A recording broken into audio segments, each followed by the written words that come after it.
Oke, oke, oke. Oke, aku di sini aku mau bertanya Uni sebelum OT-OT pada naik. Kamu kan konten Izinkan juga, aku Willy. bertanya Kamu kan untuk konten Silakan. di juga. awal room ini. Aduh. Ya, ya. Dia Ya, nggak mau ngaku konten aku ini lagi. ada pertanyaan bagus ini. Jika diizinkan bertanya, oke. Silakan, insya Allah kalau saya bisa jawab. Oke, oke. Jadi di sini aku mau bertanya begini Uni. Bung Karno kan pernah menegaskan dengan sangat jelas, kalau jadi Hindu janganlah jadi orang India, kalau jadi Islam janganlah jadi orang Arab, kalau jadi Kristen janganlah jadi orang Yahudi. Tetaplah jadi orang Indonesia dengan adat budaya Nusantara yang kaya ini. Terus pertanyaannya begini Yuni, setujukah Uni Rifa dengan perkataan dari presiden kita yang pertama Bung Karno ini? Silakan. Setuju? Islam itu sudah rahmatan lil alamin, Welengre ya. Justru itu ya di Islam. Islam begitu. Iya, menjadi Indonesia itu termasuk agama Islam, bukan. Jadi Islam itu bukan agama impor. Itu. Mungkin kita harus jelaskan nih pelan-pelan nih. Iya. Saya lebih senang mentradisikan agama daripada menjadikan tradisi sebagai agama. Itu pilihan. Karena tradisi itu tidak ada istilah tradisi itu ada level wajib. Dalam tradisi Minang, kami kalau seandainya tidak ikut aturan dari suku, kami tidak dihabisi nyawanya, tidak dapat dosa. Tapi itu pilihan. Hanya saja dampak sosialnya kita tidak disukai. Sebentar nih. Itu. Ini sebentar nih. Ini di bawah ini mau dinaikkan apa mau diblokir nih? Di mana? Iya, sampai kan moderator. Coba Yang di mana? bawah yang mau minta naik ini, diblokir nama akunnya itu. Coba naikkan aja, nggak apa-apa. Kita pegang Hah? dulu. Apa namanya, Pak? Naikin aja nggak apa-apa. Kita tes aja dulu bang. Ustaz. Waduh, Pak Jonas lagi. Pak Jonas dari dulu kemana Pak Jonas? Naik Pak Jonas.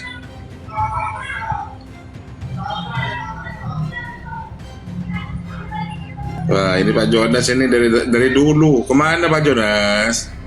Tapi Ya, follow bingung, gue saja, pikir Pak gue Jonas. nggak pernah nggak typing minta naik. Ya, follow saja dulu Pak Dinaikin. Jonas. Ya sudahlah, nggak apa-apa. Tapi benar itu, benar. Tapi Bang Ari pernyataannya bahwa kita bukan impor tuh salah karena kita semua tuh impor. Awal nenek moyang kita tuh animisme dan dinamisme. Awal nenek moyang kita, betul itu impor. Ya, kalau Silakan. ya oke. Jadi gini, kita bicara begini. Saya mau tahu awal terbentuknya Nusantara itu agama pertamanya apa, Pak?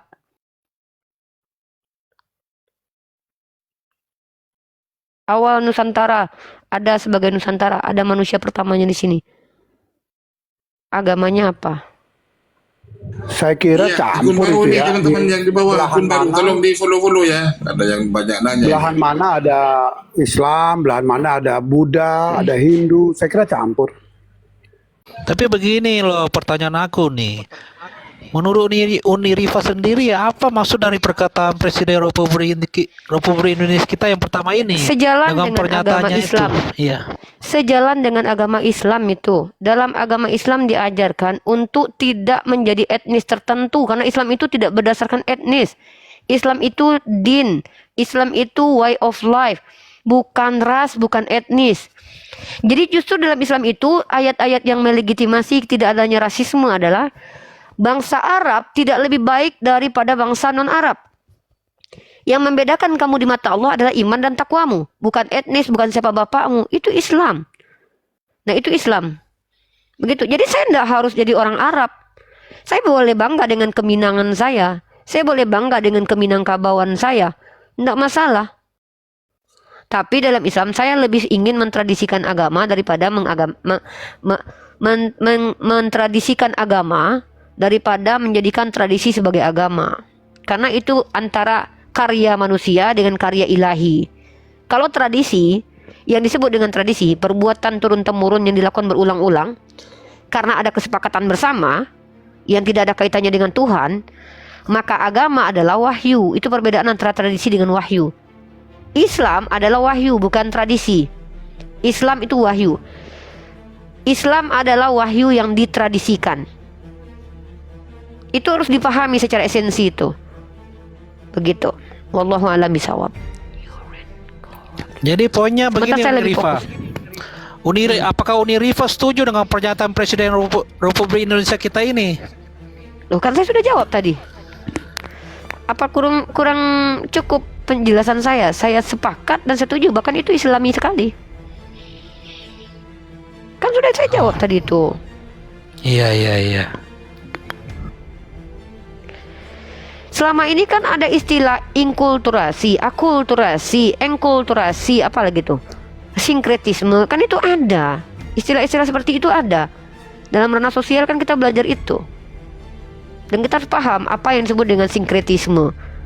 Sinkretisme ini mencampurkan agama satu dengan agama lain sehingga memunculkan agama baru. Inkulturasi, menyesuaikan diri dengan kebudayaan. Agama yang mencoba menyesuaikan diri dengan kebudayaan. Kan begitu. Ada yang justru dia terpengaruh, dia mempengaruhi. Itu gitu ada hal-hal gitu. Coba cari definisi dalam Kamus Besar Bahasa Indonesia biar lebih mengerti. Hal-hal begitu ada dalam agama. Munculnya agama itu tidak bisa dinafikan bahwa kalau tidak mempengaruhi, kalau tidak terpengaruhi. Islam ini agama yang mempengaruhi, bukan terpengaruh. Karena Islam itu samawi, dari agama samawi, agama yang datang dari langit. Gitu. Silakan, Bang. Ini ya. Akhirnya begini tapi Uni ya. Yang kita sepakati sebagai budaya nasional kita akhirnya hampir jadi tersisihkan gitu ya. Jadi tidak terlihat. Sebutkan contohnya. Saya mau contoh. Contohnya ya. Saya tidak mau asumsi yang tidak ada case-nya. Saya mau case-nya aja. Kalau yang dimaksud budaya tidak berbusana depan dada perempuan itu dikikis oleh Islam, saya senang dengan itu. Saya justru senang dengan itu. Budaya untuk, mohon maaf ya, misal nih, ternyata ada satu budaya yang sudah turun-temurun oleh nenek moyang kita yang itu merusak kesehatan. Mohon maaf. Mentato tubuh dengan getah biasa, tet, itu tradisi budaya. Dan Islam haramkan itu. Tidak masalah bagi saya itu. Kalau orang lain mau melakukan, silakan lakukan. Tapi konsekuensi tanggung sendiri. Islam atur itu tidak boleh. Apakah Islam melarang orang yang ingin ikut tradisi untuk agama saja? Tidak dipaksakan loh. Jadi Islam ini sangat dinamis. Itu pilihan, that's your choice. Silakan kau mau potong kupingmu sebelah untuk tradisimu, tidak masalah. Seperti ada istilah tradisi di Afrika yang mana bibir dilebarkan. Silakan kalau kau suka dengan itu.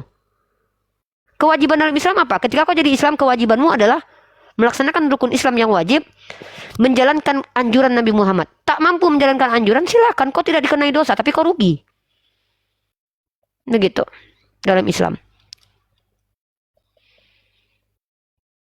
Nggak simple. Sebenarnya manusia aja membuat ribet urusan ini. Silakan. Ya, memang, kalau mau ya. berdiskusi, saya bawa contoh kasus ya. Saya mau minta contoh kasus. Kalau nggak ada contoh kasus, udah lah. Ya, Contoh kasus saja. Ya, contoh budaya jilbab gitu ya. Itu kan juga bukan budaya kita. Itu kan budaya Arab, Timur Tengah dia. Itu bukan Tunggu, budaya kita. siapa bilang bahwa berjilbab ini budaya Timur Tengah? Yahudi Iya itu dong, ke perempuan-perempuannya juga berhijab. Sekarang gini, Anda tidak sudi melihat perempuan berhijab, silakan suruh istri Anda telanjang bulat, nggak apa-apa, kami nggak masalah kok dengan itu. Bahkan saya senang.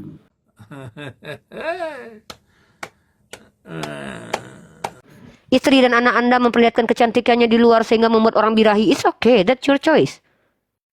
Tapi kalau Anda mengajak kami untuk memperlihatkan itu dan kami memilih Islam, Anda yang tidak toleransi berarti. Islam toleransi. Anda punya istri, itu hak punya istri Anda. Anda suruh dia pakai kutang aja ke pasar, kami nggak masalah. Bahkan saya support. Kalau perlu saya belikan kutangnya, asal berani aja. Suka saya itu. Biar dijadikan contoh bagaimana perbedaan Islam dan Kristen. Serius. Seandainya ada umat Kristen terganggu dengan perintah jilbab dalam Al-Quran, kenapa kalian yang bingung? Kalian kan tidak diperintahkan. Perintah berjilbab itu untuk orang Islam, bukan untuk orang Kristen. Kristen nggak perlu terganggu. Boleh saya minta datanya di Justru mana? ada dalilnya dalam Al-Quran. Kalau saya kasih data, apa manfaatnya buat saya? Mau nggak kamu nanti? Kalau saya tunjukkan datanya, kamu buka Anda kan cam. bernarasi. Saya nih lagi gini ya. Nih, inilah VOC itu gini ya. Sifat VOC itu masuk ke koma Islam. Niatnya sosok bertanya, Nggak usah tapi lari ingin kemana-mana. menjajah. Narasimu yang saya tanya. Saya mau lari kemana? Saya mau duduk pargo itu urusan saya loh. Makanlah itu anjing, baby. Ya kenapa kok? Oh Bukan ini Kristen aku banget. nih, Kristen dua orang banget ini nih. saja yang VOC. Kristen Aku banget, cuma turunkan bertanya. aja. Ya Aku ini cuma nih bertanya. Kristen banget nih. Pemakan B2. Kau Yang kau makan naras- kotoran dan B2 itu, kau yang pemakannya. Binatang itu menunjukkan Kau yang agama makan. gitu ya. Kau yang makan aja bagimu. Suruh orang tua memakan kotoran itu. Sudah ada Tahu. 250 nih Ya. promosiin lagi. Ya lanjut Bang Jones, katanya Bentar, tadi aku mau lagi menyangkal masuk. pernyataan Uni. Ya lanjutlah, kalau aku sih ya oke-oke aja lah. Enggak, trigger Bang Welen ya, itu benar. Saya cuma menyikapi secara, kita kan diskusi edukasi kan. Kita menyikapi secara kebangsaan. Jadi saya coba kritisi di situ gitu loh. Nah, kalau dari sisi keagamaan Kristen nggak peduli, nggak problem kita mau orang mau 40. tutup semua, mau pakai kayak 4. di Timur Tengah tuh ada Gurkha kalau nggak salah tuh yang tutup cuma mata doang, nggak ada urusan. Saya pernah juga ketemu di McDonald, dia makan dari bawah, ternyata gue bilang ini makannya gimana ya, dari bawah, ya udah, gue cuma Nah, tahu aja, oh gitu cara Ini makannya. perbedaannya ya Bang. Saya potong. Jadi gini, sebentar, Kadang Uni. bukan sebentar, saya potong dulu nih. Ini Enggak, menarik nih gua nggak ada- pola Ini perilaku. justru Enggak kita saya lagi bicara kebangsaan, belum Iya kita enggak, nggak masuk ke ranah saya kebangsaan, agama. nanti akan bangsa. Ini justru kebangsaan ini. Di sini membuktikan bahwa kalian itu tidak toleransi. Kalian lucu. Kalian punya istri nggak pakai kutang doang, itu urusan kalian. Tapi bini orang yang menutup dirinya, kalian sibuk ngurusin dia mau makan pakai apa? Mau dia makan pakai selang kek, mau pakai sekop kek. Sebenarnya kan bukan menjadi urusan kalian kan? Tapi lucunya kalian adalah orang yang kalian tidak sibuk dengan apakah kalian punya aturan atau tidak, tapi kalian sibuk dengan aturan orang lain. Ini kalian menunjukkan secara sadar dan tidak sadar, entah sadar dan tidak sadar. Kalian itu orang yang tidak toleransi dengan aturan orang lain. Pilihan hidup orang kalian tuh tidak terima. Kenapa? Kalian ini sibuk. Ini kayak mana makannya ya? Cara makan orang lain apa kaitannya dengan hidupmu? Bernegara itu bukankah kita diperintahkan untuk bertolerir? Apa arti tolerir? Kita membiarkan. Nah, orang yang naik sepeda, kok kaki kita yang pegel? Ini yang menjadi ujian. Apakah saya ketika ada istri Bang John nanti ke mall pakai kutang saya, enggak, saya bantu video, saya rekam, saya sebarkan ke alam nanti. Saya justru akan promosikan itu. Ya, serius. Saya akan sangat senang kalau ada saudara Kristen yang mau kembali ke zaman di mana Tanah Batak punya tradisi perempuannya itu tidak berkutang. Bali itu perempuan tidak berkutang. Saya senang kalau ada orang Kristen yang kembali ke tradisi nanti, saya akan fotokan, saya akan sebarkan di TikTok. Seperti sebagaimana viral di FYP TikTok tentang suku-suku di mana itu namanya di luar negeri yang menggundal-gundal gini kan. Nah. Pernah kalian lihat tuh, viral kan? Ya minimal saya dapat konten lah nanti. Tapi yang penting bukan saya gitu. Jadi inilah tidak toleransinya kalian. Orang yang pakai cadar, ini sama kayak gini nih. Saya ingin pakai baju besi. Jedek karena saya takut disentuh sama kuman. Kalian yang repot. Yang beli bukan kalian. Yang pakai bukan kalian. Sibuk kalian memikirkan bagaimana cara dia buang air besar nanti ya. Itu yang kalian perilaku seperti ini yang kalian coba tontonkan. Kan ini yang sedihnya gitu.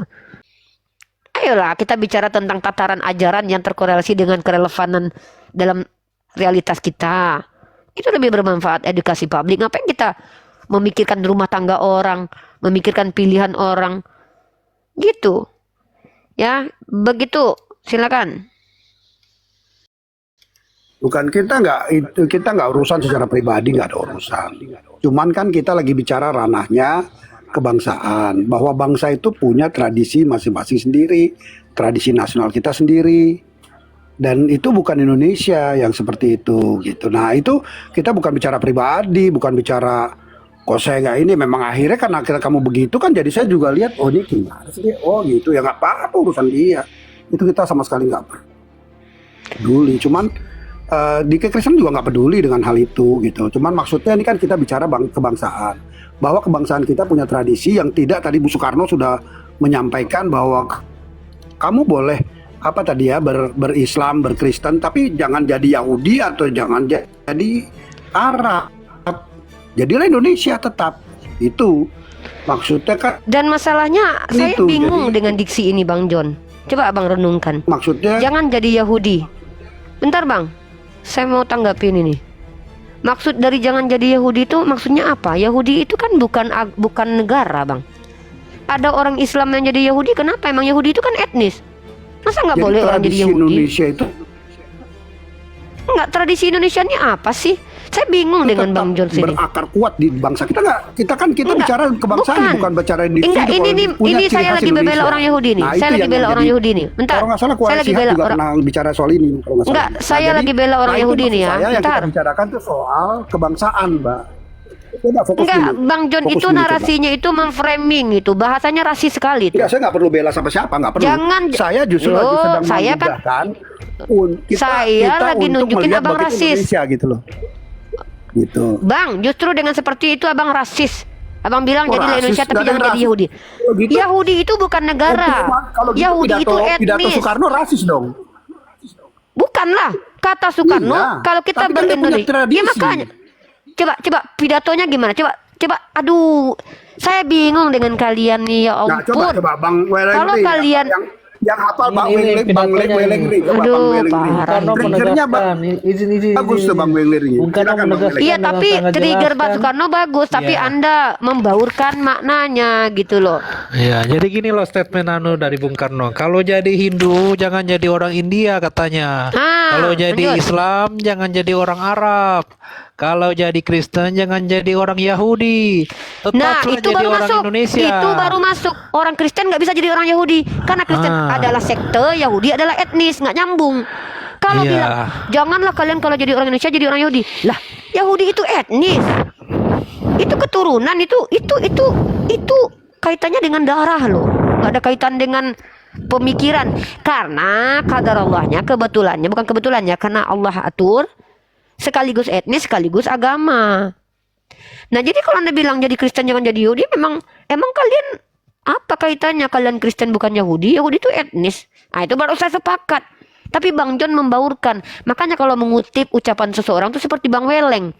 Sesuai dengan narasi agar tidak terjadi penyesatan. Penyesatan itu apa? Menyimpangkan dari makna sebenar-benarnya. Gitu. Jadi kalau dibilang kalau kita jadi orang Islam, kami jadi Islam. Apakah kami jadi Islam yang ber-Indonesia? Boleh.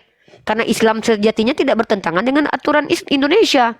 Kalau aturannya bertentangan dengan Indonesia, saya orang yang diajarkan pertama.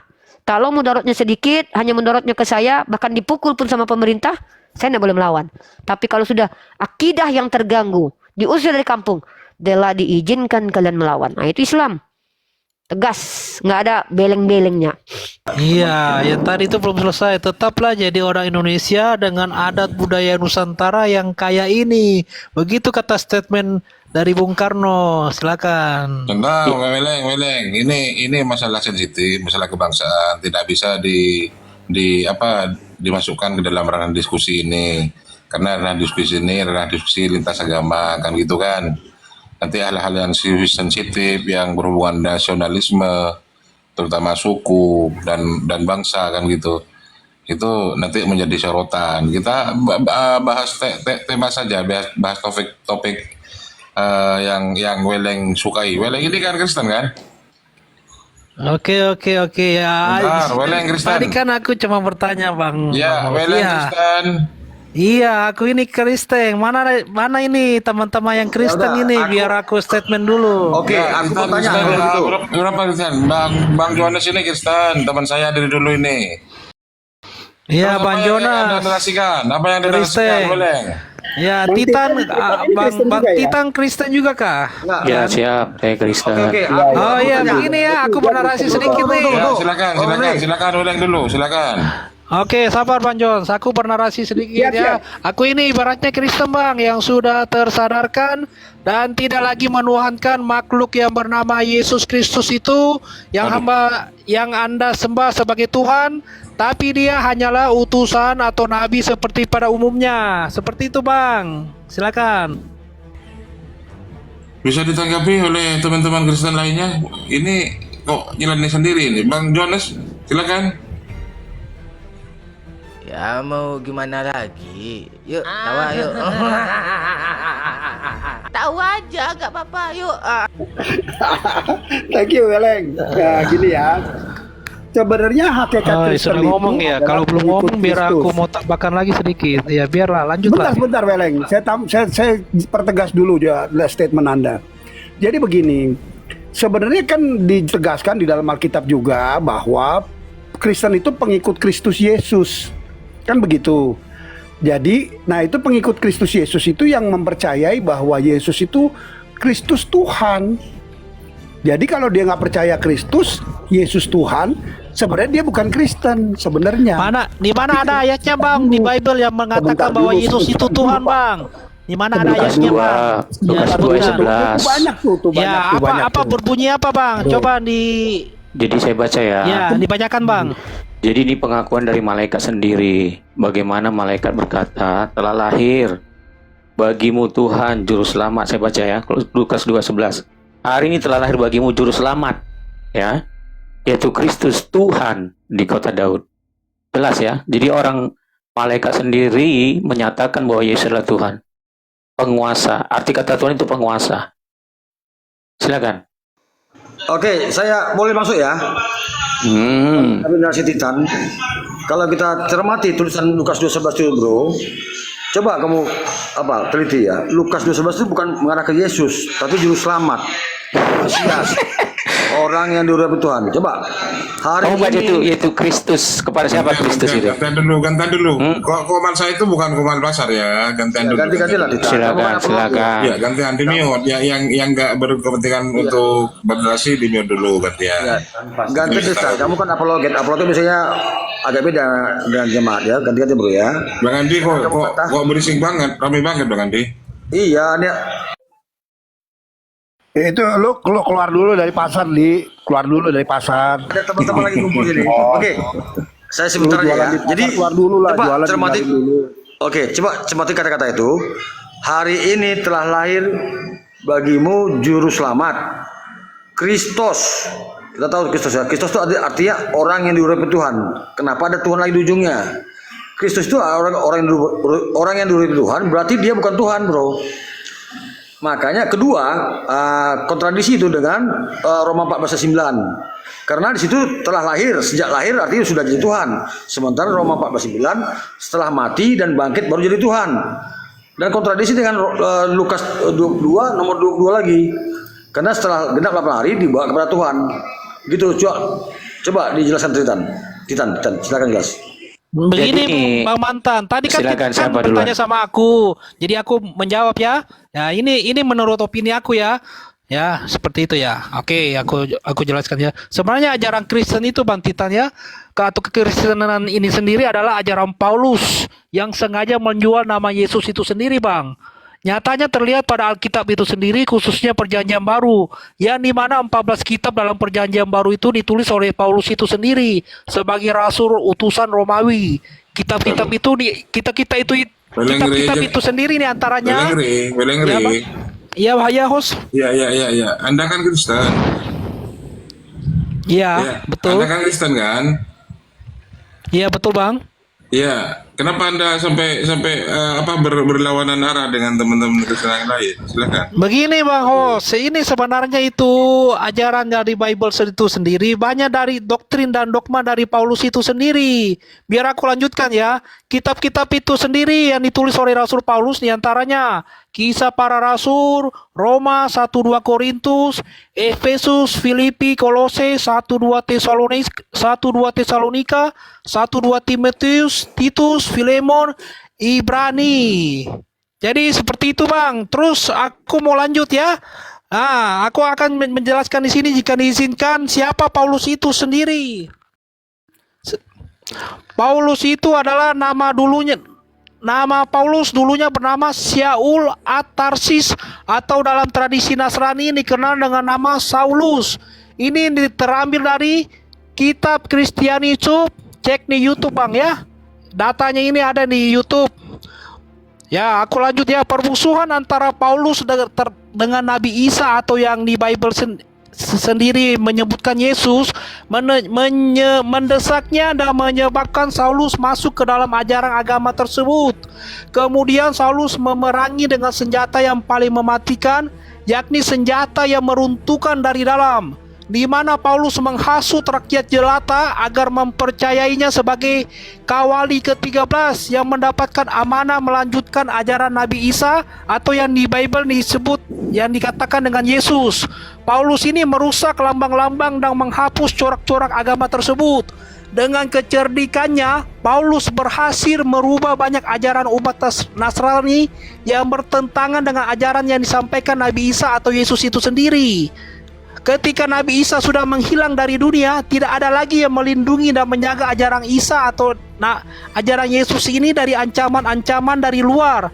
Oleh karena itu, robohlah agama yang diajarkan Nabi Isa atau Yesus itu sendiri, dan masuklah ajaran yang diajarkan oleh Paulus dengan mengatasnamakan ajaran dari Nabi Isa atau Yesus itu sendiri.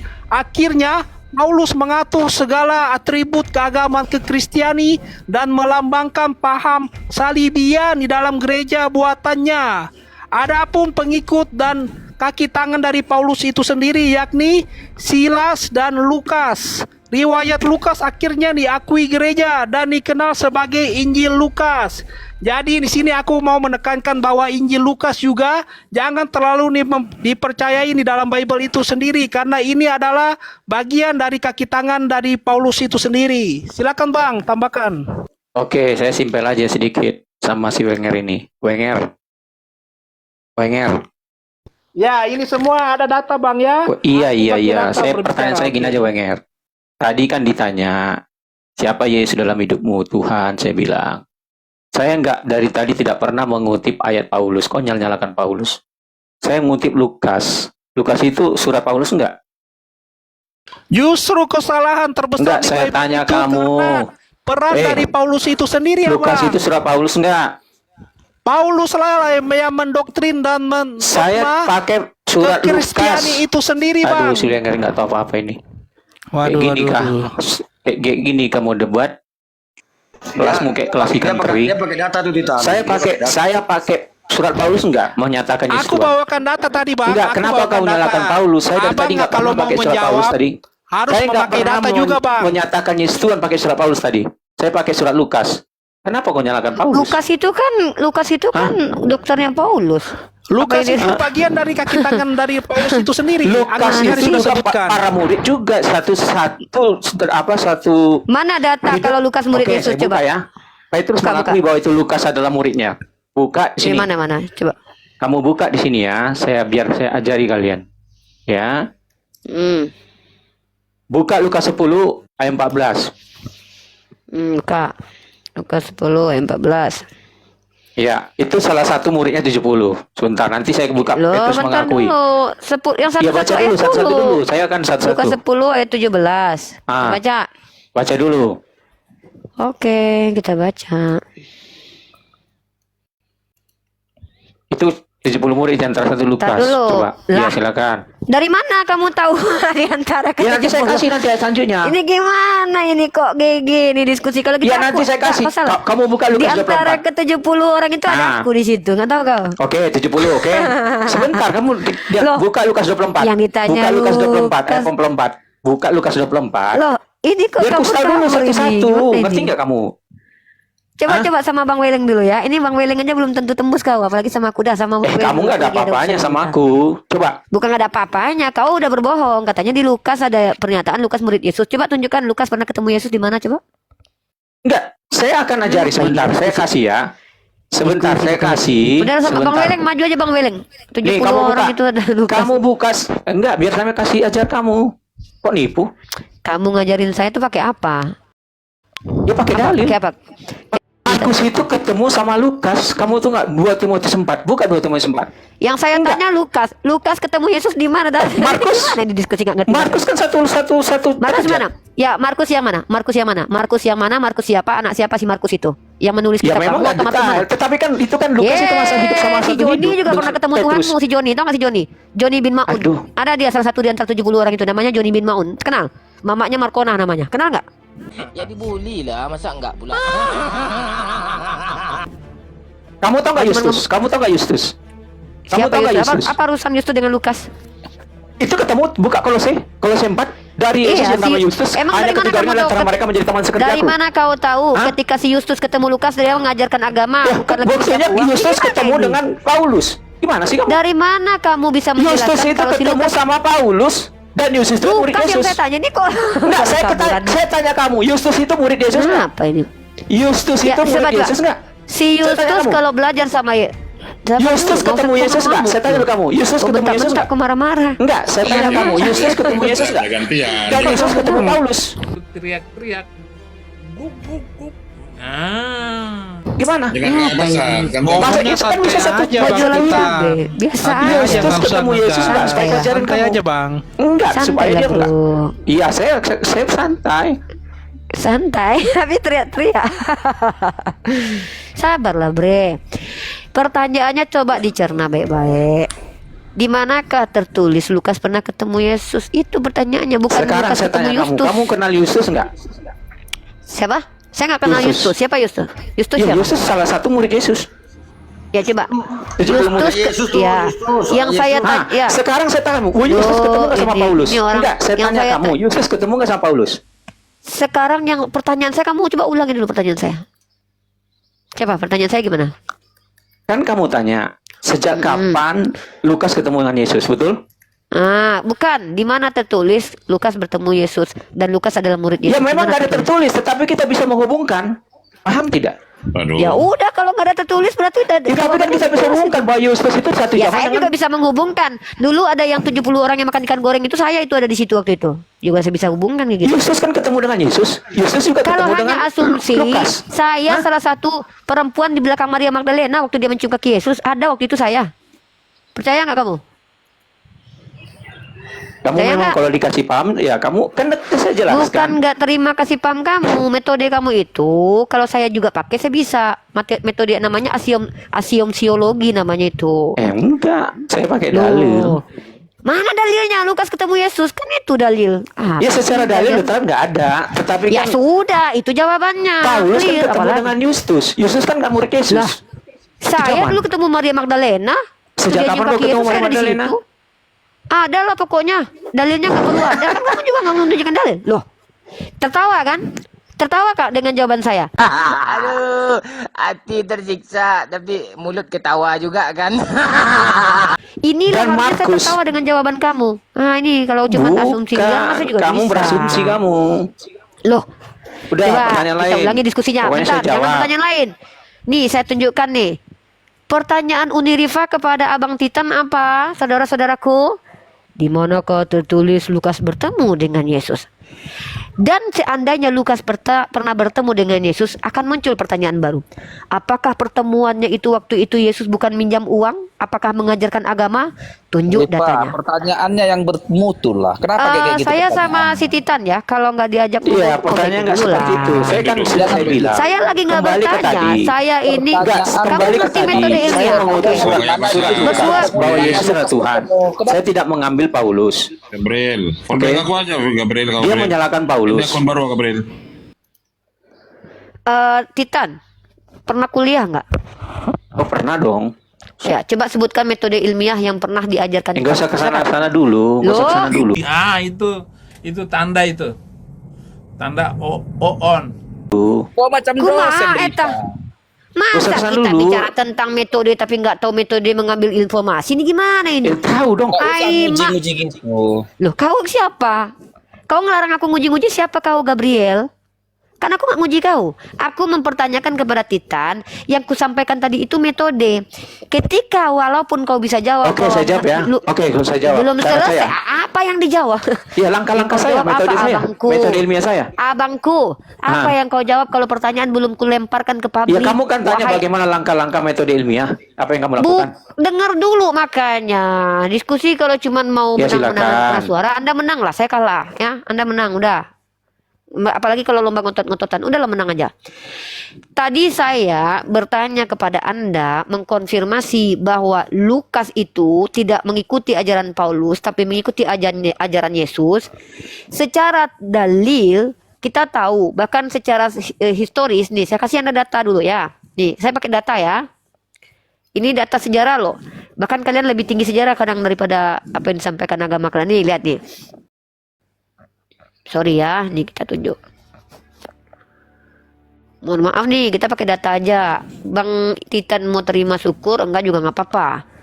Metode ilmiah itu salah satu syaratnya itu kita punya dasar dulu dalam berargumen. Ini dasar argumen saya nih. Kalau kita nggak rebutan ngomong kan enak. Nanti Anda saya kasih kesempatan. Tapi izinkan saya pakai data dulu. Kenapa saya lebih lama? Karena saya pakai data. Menunjukkan data itu butuh waktu lama. Jadi jangan komplain ya. Kecuali abang ikutin saya juga nih. Coba abang baca ini dulu ya. Nah, dalam Katolik Identity saja penulis kitab Lukas ini disebut sebagai siapa? Dia penulis menggunakan nama Lukas. Tapi tidak pasti apakah betul Lukas yang menulis atau tidak. Menurut salah satu sekolah dan para sarjana lainnya, penulis Injil ini kemungkinan besar adalah seorang Syria dari Antioquia. Tapi siapa dia? Seorang dokter dan seorang penyokong orang miskin bernama Lukas. Ini menurut Bang, ini dugaan dokter. Nah, kalaupun seandainya abangku Yesus pernah bertemu dengan Lukas, itu masih belum cukup untuk membuktikan kalau Lukas ini mengikuti ajaran Yesus. Kenapa? Dokter ketemu manusia paling ngobatin bisa, mijitin keseleo kah? Apakah ada kaidah metode yang mengatakan ketika seseorang bertemu dengan seseorang udah pasti diajarin ilmu? Sosok ilmiah kok Ripa. Oke, saya kasih data. Sebentar. Gabriel, Sosok kalau nggak ilmiah, mampu, Mas. kalau nggak Kau mampu, usah sosok gaya-gaya ya ilmiah, udah, turun apa ya turun aja. aja, Kau sosok ya tinggi turun aja, kelasmu. ya udah turun aja kalau nggak mampu otakmu mencerna perkataanku. Kalau kau nggak mampu, nggak sanggup masuk di wilayah ini, ya udah kok, turun ke bawah. Kalau kau nggak mampu, ngapain kau di sini? Teriak-teriak. Ngapain kau di sini? Guk guk guk. Nah. Hah? Kau di sini ngapain? Aku sama Titan. Kau diajak nggak? Aku sama Titan nggak masalah aja nggak komplain. Kok kau yang komplain? Mamanya kau. Gabriel, gantian. Lucu ini orang ini si Gabriel ini. Dari Bang Titan, kenapa saya harus bertanya? Pernahkah Lukas bertemu dengan Yesus? Itu penting untuk menunjukkan bahwa ada kesinambungan antara ajaran Lukas dengan ajaran Yesus. Bagaimana abang bisa mengatakan Lukas mengikuti ajaran Yesus? Bertemu saja tidak pernah. Lalu abang bilang Lukas itu diimani sebagai salah satu murid Yesus. Itu kan kepercayaan abang, asumsi, dugaan, kira-kira. Faktanya begitu. Mana dalilnya di dalam Bible? Abang kasih ayat yang 70 murid. Loh, kalau dengan menunjukkan 70 murid abang Oke, bilang saya kasih itu ada saya Lukas, kasih dalil. saya Saya bilang kasih dalil. bapak saya ada di situ Saya waktu akan itu. kasih dalil. Gitu. Sebentar, kan banyak data saya kasih. Sebentar, saya kasih ya. Yang pertama. Yang eksplisit aja Kisah dulu. para Rasul Kalau 12, Lukas pernah ayat ya, mana-mana. Enggak, supaya kita hubungkan bagaimana kisah ketemunya Lukas. Pertama ya, kisah Aduh, para Rasul ya, 12 ayat 12. Sebentar biar kamu paham. Kami meyakini Lukas ini adalah murid Yesus. 70 murid. Nih, pertama. Kisah para Rasul 12 ayat 12 ya. Bagaimana Markus ketemu dengan Petrus? Kau baca itu. Kisah para Rasul 12 ayat 12 sampai 15. Bacakan aja lah, Markus ketemu capek aku, Petrus. Bang. Oke, saya baca ya. Kalian. Tuhan telah menyuruh malaikatnya dan menyelamatkan dari tangan, dan setelah berpikir sebentar, pergilah ke rumah Maria ibu Yohanes, disebut juga Markus. Oke. Di situ banyak orang berkumpul dan berdoa. Ketika dia mengetuk pintu gerbang, datanglah seorang perempuan bernama ayat 14. Dia terus mengenal suara Petrus. Oke. Petrus ketemu dengan Markus, betul? Setuju? Dalam kitab abang tertulis begitu kan? Ya, Terus? kisah para Rasul. Oke, sebentar saya hubungkan. Bagaimana Lukas ketemu dengan saya akui bahwa Lukas adalah murid. Kita baca di surat 1 Petrus, Filemon 1. Filemon Petrus ini bingung aku. Filemon 1 baca. Filemon ayat 1. 24. ayat 24. Dan dari Markus, Aristarkus, Demas dan Lukas, teman sekerjaku. Lukas ketemu Markus. Markus ketemu Petrus. Betul nggak? Artinya taruhlah Lukas begitu, kan terus? salah satu murid. Betul nggak? Bang, kalau kayak gitu setiap orang yang ketemu di pasar Abang itu berarti murid Abang. Kalau Abang adalah guru. Kan Ini saya kayak bilang, mana kayak gini nih metodenya? Markus ketemu dengan Petrus, Markus Iya. ketemu dengan Lukas. Kalau Artinya ketemu- satu zaman. Bang, taruhlah saya dosen di UMU ya. Saya Aduh. dosen di UMU nih. Duh. Bang, saya dosen di UMU. Saya ketemu sama Pak Pipo. Apakah Pak Pipo itu pasti belajar ke saya dan saya berikan ilmu saya? Belum tentu, orang ketemu doang kok. Ini gimana kalian konsepnya ini? Metodenya kalian apa? Pertanyaan saya, memvalidasi bahwa Lukas ini pernah belajar kepada Yesus sebagai murid, itu data eksplisitnya di mana? Kalau abang sambung-sambungkan dan abang imani bahwa mereka bertemu dalam sambungan ayat-ayat yang abang bawa, ya silahkan, saya nggak masalah itu. Itu namanya adalah metode praduga tak bersalah gitu, dugaan. Enggak, Gitu, bukan Bang. praduga, sama Oh. seperti ini. Saya kasih penjelasan kamu ya. Aduh, kok malah nggak pula. Ngerti nggak Ya, sih dugaan? gimana? Arti Aduh. dugaan tau nggak? Dugaan itu kira-kira, dikira-kirakan, jangan-jangan, bisa jadi yes, bisa jadi enggak. Kalau pasti itu gini, apakah Abu Bakar Siddiq pasti muridnya sahabat Rasulullah? Pasti. Kenapa? Khalifah kedua itu adalah Abu Bakar Siddiq. Mertuanya adalah Abu Bakar Siddiq. Orang yang menyampaikan beberapa ajaran dari Abu Bakar Siddiq. Hidupnya sejaman.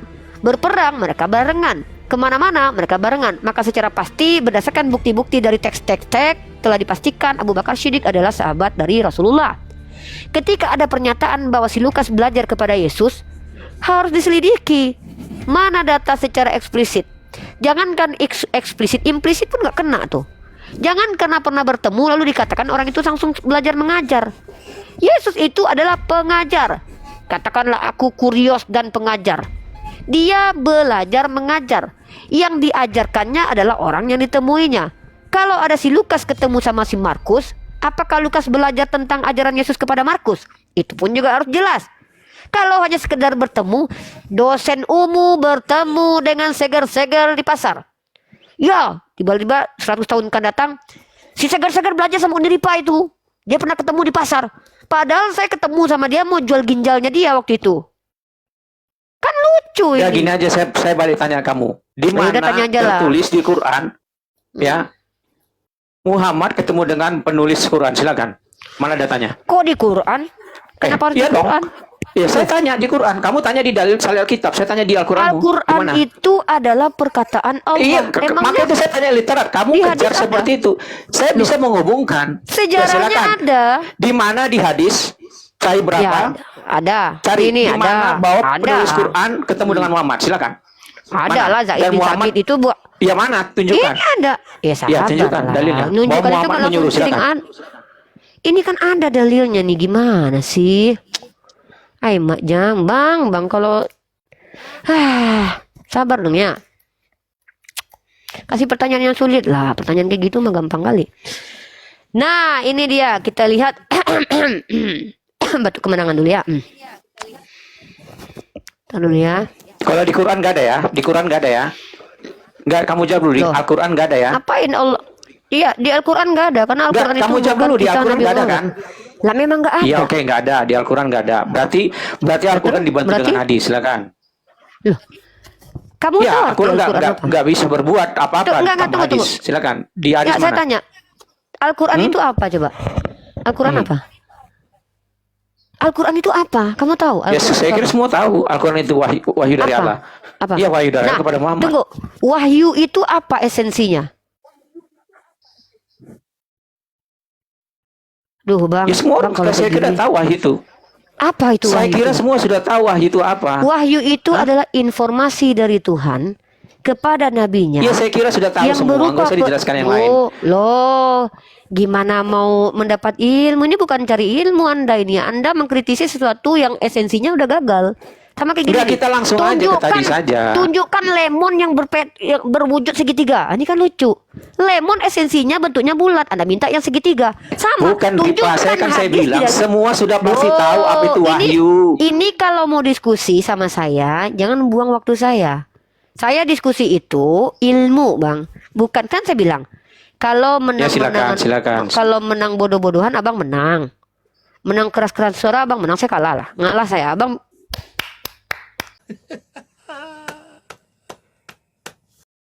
Oke. Oke, saya jelaskan ya wahyu ya, biar saya jelaskan. Silakan wahyu, Apa yang jelaskan maksud wahyu. wahyu? Jadi wahyu adalah perkataan Allah yang diturunkan kepada ya kepada nabinya. Oke? Terus? Itu di Alkitab. Tapi kalau di Quran tunggu. melalui Bentar dulu. Jibril, perkataan Allah sebentar disampaikan wahyu itu kepada nggak ada di Muhammad Bible, melalui Bang. Jibril. Bible ini nggak kenal wahyu. Bible-nya mengenal apokalipsus dan teopnitus. Mana ada kata wahyu? Wahyu itu kan bahasa Al-Quran. Aduh, Mak Jang. Ya kita soal bahasa, gimana sih kamu? Itu kan soal Mana bahasa. nggak sepadan antara teopnitus dan Enggak, apokalipsus supaya dengan wahyu. penjelasannya. Bang, Supaya kamu kalau ngerti. menjelaskan Kalau itu di Alkitab, etimologi. pokoknya itu kan soal jangan dulu ke sana dulu, Rifa, kan pengertian wahyu. Kitab Kalau wahyu di itu kitab apa Alkitab, coba? Hah? Kitab wahyu kitab Ya, apa? Kitab wahyu kitab penyampaian apa? perkataan Allah kepada nabinya. Iya, berkata Allah, Langsung. bukan berkataan orang ya. Bukan berkataan orang ya. Langsung seperti Musa. Sebentar. Yaudah. Seperti Musa, Allah berbicara kepada Musa langsung. Tetapi di Al-Qur'an Muhammad ya mendapatkan informasi dari Jibril, tidak langsung dari Allah. Coba tunjuk kepada saya Paham? bahwa Nabi Musa. Nih, saya kasih data ya bahwa Anda berbohong kepada kami. Di dalam perjanjian lama itu malaikat Tuhan berfirman kepada Musa, brother. Anda gimana ini? Dikatakan bahwa ketika Musa bertemu dengan Tuhan itu malaikat Tuhan yang Malaikat itu berfirman. kan malak wahyu. Malak wahyu itu kepada itu Malak berbicara bukan kepada malak Tuhan, wahwe, Yahweh, coba. Bang. Bukan malak Yahweh, wahwe. Yahweh. Aduh, ini kalau diskusi kayak gini nih Coba sumpah kau lihat nih. bahasa aslinya Ini itu. tutup. Ini kalau buka kampus kita tutup ini. Bedakan serius. malaikat Tuhan sama malaikat. Kita Iya. belum selesai di Buka data, tataran coba. 1 tentang metodologi pengambilan informasi udah lari kemana-mana. Makanya bersabar. Udah sekarang ini coba. Kamu buka aja Saya datanya. belum selesai Kau buka terkait datanya, kalau tentang bukan Tuhan itu. menunjukkan Sekarang, bahwa kau buka. Zaid bin Sabit Alah, itu banyak oh kali my gaya god. Murifa. Metodologi ini Ya kau turun lah kalau otak kau gak mampu Kamu kau buka, jangan kamu buka. cilok sana. Kamu buka datanya, Turunkan kau aja buka Gabriel Tuhan. Ustadz Arif. Jadi ngapain sih naik ke atas? Dia nggak terima diskusi Oke. ilmiah. Dia pikir ini Sebentar pasar. kamu buka apa? datanya. Kalau bukan Tuhan yang Saya ketemu dengan ini Musa. lagi nunjukin data Sebentar, tentang silakan, aku bisa Zaid tunjukkan. bin Sabit. Ini orang ini gimana sih? Kristen kenapa sih kalian ini birahi kali? Enggak, tadi kamu tunjukkan Musa enggak Saya ketemu dengan Tuhan. tunjukkan. Coba, tunjukkan. Saya Gimana? tunjukkan dulu Zaid bin Sabit. Kau bisa nggak diskusi? Aku ini bukan budakmu loh. Muak kalian, muak aku lihat kalian Kristen-Kristen. Ya kamu kan lari-lari kau ngomong. Kau lari-lari Aku terus lagi cari pertanyaanmu. data tentang Zaid bin Sabit. Lalu kau Ya, mengatakan silakan, sesuatu yang silakan. bertentangan. Bisa nggak kau kalau diskusi itu bersabar? Bisa nggak? Kalau nggak, kau nggak usah Ya berdiskusi silakan, dengan aku. silakan. Heran aku sama orang Kristen nih. Kayak bocil kalian itu. Nah, Aduh, hati tersiksa tapi mulut ketawa juga kan. iya, padahal kalian heran aku. Padahal kami, kalaupun kalian gabrol di sini pun kami nggak akan jadi Kristennya. Andai pun kau tunjukkan data-data, kalian nggak akan jadi Islam. Tapi kalian nggak siap menerima apa yang kusampaikan. Nih, kutunjukkan sama kalian data, ya. Nih dia. Nih, baca ini baik-baik ya. Perhatikan ini Hadis baik-baik. berapa? nih. Hadis berapa? Aduh, kau inilah kau. Aku Enggak mau bisa nengokkan buka di sama sini. kau, kau Hadis berapa? mulut Hadis kau tuh nggak berapa? sabar. Kan ini ku tengokkan samamu. Oke. Ngeri kau ini loh. Kau anggap kami ini budakmu kayaknya. Terbiasa kalian memperbudak orang. Sahih Bukhari nomor 4311. Di sini dikatakan dengan telak bahwa Zaid bin Sabit Al-Ansari radhiyallahu anhu salah seorang penulis wahyu. Ini salah seorang penulis, dikatakan dengan telak di sini. Disampaikan bahwa dia penulis wahyu. Penulis wahyu. Ada data eksplisitnya bahwa dia penulis wahyu. Dikatakan bahwa dia penulis wahyu. Itu. Ini data. Itu namanya data. Nggak ada lagi. Loh, ini pun bisa dikritisi nih. Siapa yang bilang dia penulis wahyu? Pertama, Kamu tahu nggak pertanyaan saya? Zaid bin Sabit. Kamu tahu nggak pertanyaan saya? Mak Jam. Kamu tahu nggak pertanyaan Apa saya tadi? pertanyaanmu? Kau minta di Al-Quran. Di kan mana aku ketemu bilang Musa Al-Quran dengan itu- Ali Zabidan? Musa ketemu. Itu yang Di satu mana dulu, datanya selesaikan literal dulu, bahwa kau lari Musa ke ketemu. Musa. Enggak bukan. Muhammad, sorry. Muhammad ketemu Ali Ma- Zabidan mana? Hanya penulis Kau sekarang. tahu Mana nggak Muhammad penulis ketemu wahyu? Muhammadnya? Arti penulis Mana wahyu Muhammadnya? tahu nggak arti penulis?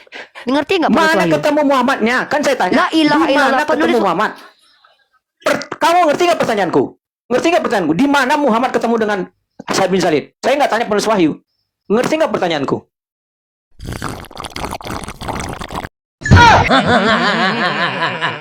Ngerti.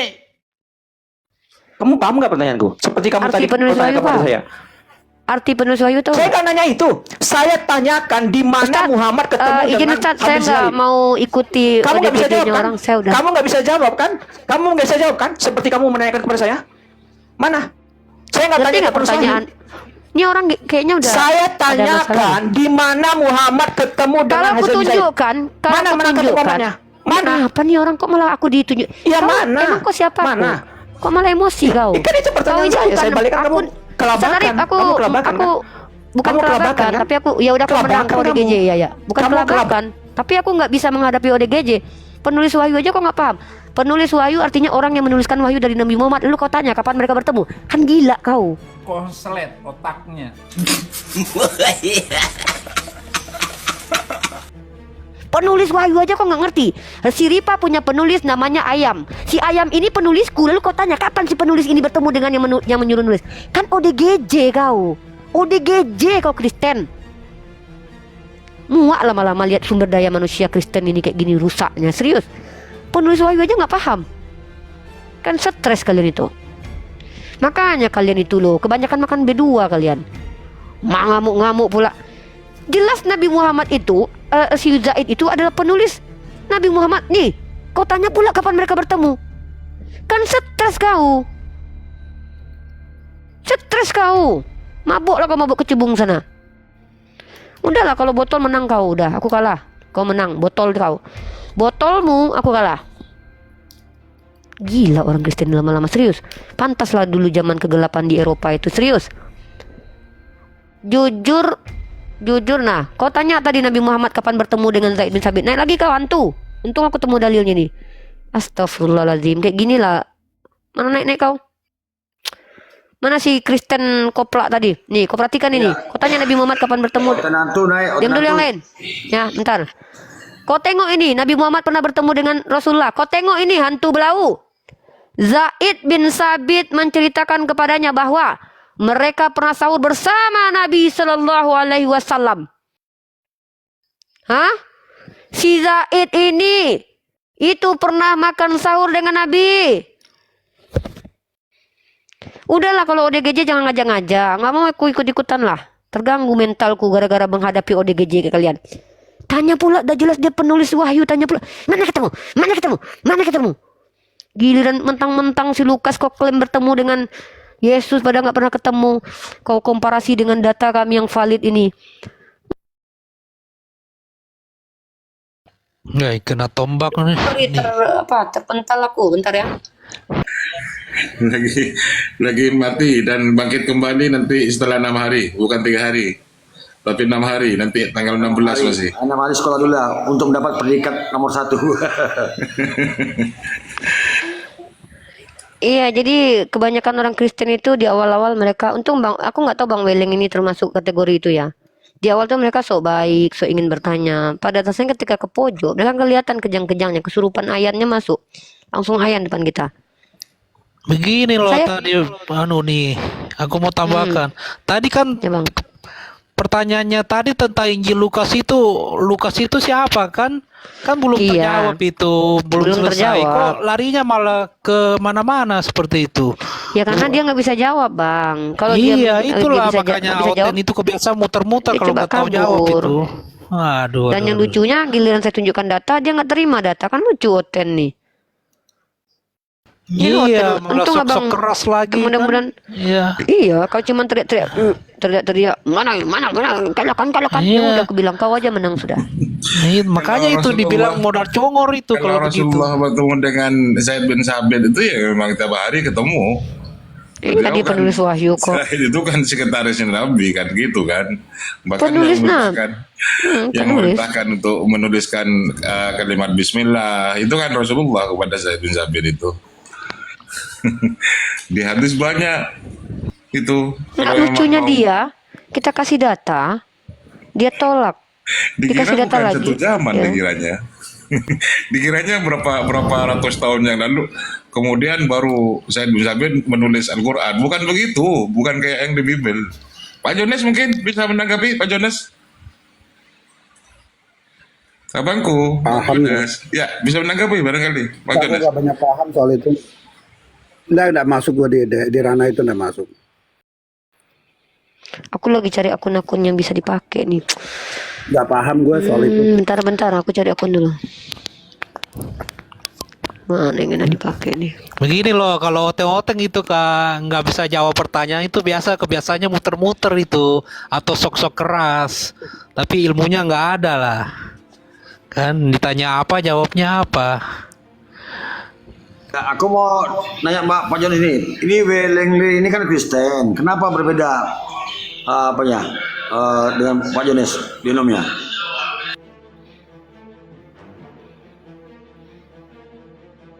Sebenarnya aku ada pertanyaan kedua ini untuk Uni, tapi ya biarlah Silakan, Bang. untuk Nggak apa-apa. yang lain Nggak. ya. Nggak apa-apa, Kalau Bang. diizinkan, iya. Pertanyaan eduka nggak apa-apa, Bang. Lebih baik pertanyaan dari Bang Weleng agak sehat sedikit orangnya. Oke Uni, bisa berapa pertanyaan kira-kira Uni? 1001 pertanyaan buat Abang. Oke, sip lah. Iya, oke. Aku lanjut ya pertanyaan keduanya. Siap. Begini Uni, apakah ada di Al-Quran sendiri mencatat garis keturunan Nabi Isa atau silsilah dari anak-anak Yesus Isa atau Yesus itu sendiri? Tidak ada. Seperti Tidak yang ada. kita tidak ada ya Uni. Kenapa tidak ada begitu, Bang? Coba saya ajar Abang untuk kita berhikmah sedikit ya. Bahaya, Bang, kalau seandainya dituliskan silsilah secara eksplisit dalam kitab suci. Kecenderungan manusia itu rasis, Bang. Abang Padahal lihat ini paham pertanyaan rasis. penting loh. Ya, ini saya harus sampaikan juga, ini penting. Itulah perbedaan ajaran kita ya, Bang. Abang silakan baca buku ini. Ya, begini loh Uni. Aku sedikit tambahkan ya. Bentar, Ini kan sabar, pertanyaan Bang. penting Sabar, ya. Abangku. Dan membuat orang banyak penasaran tentang silsilah sosok yang pernah dituhankan dan masih dituhankan oleh umat Kristen. Seperti yang kita tahu bahwa Nabi Isa atau Yesus itu sendiri kan pernah menikah bahkan berpoligami. Terus siapa ada anak-anak dari keturunan silsilah keluarga Yesus itu sendiri? Apakah ada tercatat di Al-Quran? Sedangkan di Bible itu kan itu ayat-ayat itu disembunyikan. Kita taruh sama Bang Datuk dulu, lanjut dulu lah, narasi dulu. Jones, Ya. tadi pertanyaan saya, kenapa denom Anda berbeda dengan Welengri yang sama Kristen? Jauh sekali. Ya harusnya Weleng yang jawab, bukan gue. Enggak, Welengri udah tahu di apa coraknya. Dia tidak bantuan Yesus. Makanya saya bertanya pada Anda, kenapa bisa Mungkin gue udah statement. Kalau tadi statement gue lo dengar jelas, kan gue udah statement gue bilang bahwa Kristen itu kan pengikut Kristus Yesus, Tuhan. Nah kalau dia bukan menuhankan Yesus dan menaruh juru selamat kepada Yesus, tentu dia bukan Kristen seharusnya. Tapi kan itu klaim, kenekatan klaim. Ya enggak apa-apa, itu kan urusan pribadi kalau klaim. Oke, begini Bang Jones. Satu kitab Bible itu ya yang saya dengar ketahui melahirkan 60.000 denom yang saling berbeda, yang saling membidatkan. Oneness juga berbeda dengan Pak Jones kalau nggak salah. Mereka katakan Yesus itu Bapak itu sendiri. Sementara Pak Jones kalau nggak salah Yesus adalah bukan Bapak ya, betul? Ya begini, logikanya kan nggak masalah, di semua aliran itu sama aja. Ada aja, di Islam juga ada, di Buddha mungkin ada, ya di Kristen juga ada. Ya biasa itu dalam Ya, tapi di Islam Pak Jones tidak berbeda pandangan tentang ketuhanan. Enggak, kan tetap dia kayak Oneness gitu, kan tetap dia menuhankan Yesus. Kalau Weleng ini kan nggak menuhankan Yesus, ya itu memang bukan Kristen dia. Cuman kan dia Unitarian juga cukup banyak pengikutnya. Unitarian sama sesi Jawa cukup banyak pengikutnya di dunia nih Bang. Bahkan di luar negeri itu lebih condong ya, lari ke Unitarian dan sesi kalau Jawa. dipresentasi dengan yang pengikut Kristennya jauh lah. Salah kalau dibilang banyak, ya kalau dikumpulin dunia banyak. Tapi kan kalau dibilang juga pengikut Kristusnya di dunia ya lebih banyak, jauh. Nggak Nek kan seberapa, akun itu, akun aku. Ini ya. paling berapa persen gitu loh. Jadi sama. Yang mana? Rifa 20, Ya. yang besar, tahun 20. Nah, kita fokus di metode. Kan metode ilmiah itu kan teman-teman itu kan relevan ya. Kalau kita bicara kaidah ilmiah. Kalau hanya klaim itu, saya pernah bertemu dengan ini maka saya ada lagu itu tuh, aduh itu bahaya banget kalau gitu. Maka siapapun bisa mengaku-ngaku jadi murid siapapun nanti. Saya udah pernah bedah jantung loh belajar. Saya udah pernah belajar bedah jantung loh. Iya, buktinya saya pernah ketemu sama dokter ini. Nah, apa kalian mau terima ada orang yang mau membedah jantung orang tua kalian sementara dia ngaku-ngaku sama dokter? Pertemuan itu hal yang biasa. Masalahnya pertemuannya untuk belajar atau bukan. Jadi itu belum cukup untuk menunjukkan bahwa Lukas ini terlibat dengan Yesus. Mungkin begitu. Silakan yang mau bertanya silakan. Ya, ada Bang Zul. Siapa nih Bang Zul nih? Bapak Noah. Bang John, kenapa sih di Kristen itu banyak kali denom-denomnya?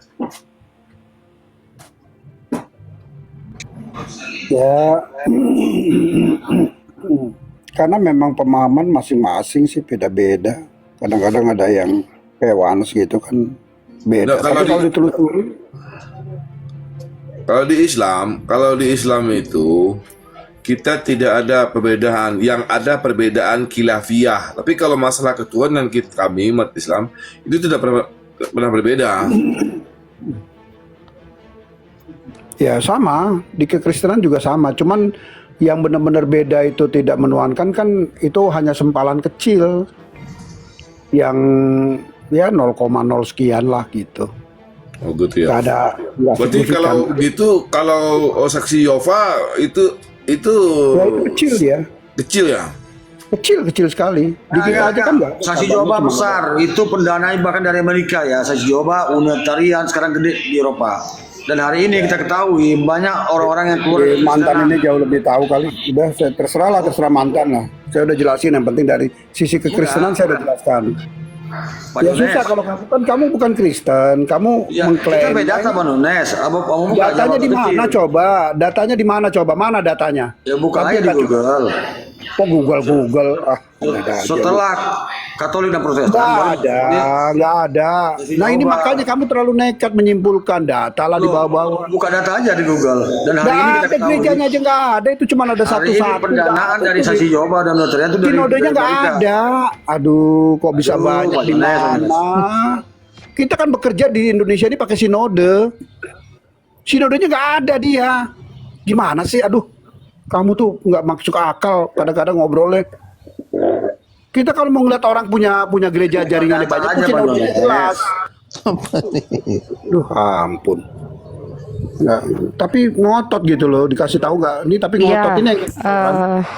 ya udah, itu sepengetahuan Bang Jones, kita nggak masalah lah. Kalau saya sendiri tuh nggak mau memaksakan gitu loh ya, nggak masalah Bang. Iya. Gini, kita kan tahu sesuatu itu karena kajian. Saya sendiri mengetahui yang saya sampaikan ini tuh berbasis data. Dari mana saya tahu kalau kekristenan itu sudah bersengketa tentang posisi Yesus sejak semula? Karena konsili pertama diadakan justru karena untuk meluruskan siapa Yesus. Pada waktu itu antara Arius dengan Athanasius itu memiliki sudut pandang yang berbeda tentang posisi Yesus. Sebenarnya kalau dipikir-pikir, pertikaian tentang siapa Yesus itu sejak dia datang ke dunia pun sudah bertikai orang-orang, termasuk di kalangan murid sendiri kalau kita baca. Jangankan apakah dia Tuhan atau tidak, dia Mesias atau tidak pun masih sengketa sebagaimana para nabi semuanya. Nabi Muhammad pun juga dipersengketakan. Apakah dia nabi atau tidak? Maka relevan kemudian kalau Tuhan memberikan mukjizat, ini kita pakai cara berpikirnya begini. Para nabi itu kenapa dipersengketakan? Karena tidak semua menerima dengan legowo. Ada seorang tokoh yang bukan keluarganya atau seorang tokoh yang dianggap tidak mampu itu diangkat sebagai nabi oleh Tuhan. Sama seperti saat sekarang ini. Kalau ada yang mengaku nabi, walau misal di Al-Quran tidak tertulis Nabi Muhammad adalah khataman nabi. Andai turun nabi, tentu hanya orang-orang yang berhati jernih yang bisa menangkap kenabian itu dengan cara apa? Satu, melihat ajarannya, yang kedua melihat nabinya. Nah, pada zaman kalau kita bicara tentang kedatangan Yesus, Yesus itu dituduh berbagai macam tuduhan. Dituduh sebagai ODGJ, dituduh Beelzebul, dituduh penghujat Tuhan. Tuduhannya banyak. Masalahnya adalah ketika dibawa ke Pontius Pilatus, dia tidak melakukan semua yang dituduhkan ke dia. Itu yang harus dipahami. Maka Yesus mengatakan, atas dasar apa kalian ingin menghabisi aku? Kalian tidak mengerti apa yang kusampaikan. Yohanes pasal 8 tuh. Pasal ke-37. Karena firmanku tidak mendapat tempat di hati kalian. Mereka tidak mengerti dengan apa yang diajarkan. Yesus hanya mengajarkan ketika ada keledai masuk ke dalam sebuah lubang, tradisi Yahudi mengharamkan untuk membantu. Yesus mengatakan anak manusia itu Tuhan di hari Sabat. Ketika orang-orang memuliakan hari Sabat sampai menghilangkan akalnya, rasionalnya, Yesus meluruskan hari Sabat itu diciptakan untuk manusia, bukan manusia bukan manusia untuk menjadi budak dari hari Sabat. Itu. Jadi Yesus meluruskan ajaran-ajaran yang tidak diajarkan oleh Tuhan yang Musa, yang konsekuensinya menjadikan manusia itu tidak berperasaan. Makanya ajaran itu tidak mungkin tidak sesuai dengan akal dan hati nurani. Ketika ada hari Sabat orang minta disembuhkan, orang Yahudi komplain karena mereka berlebihan.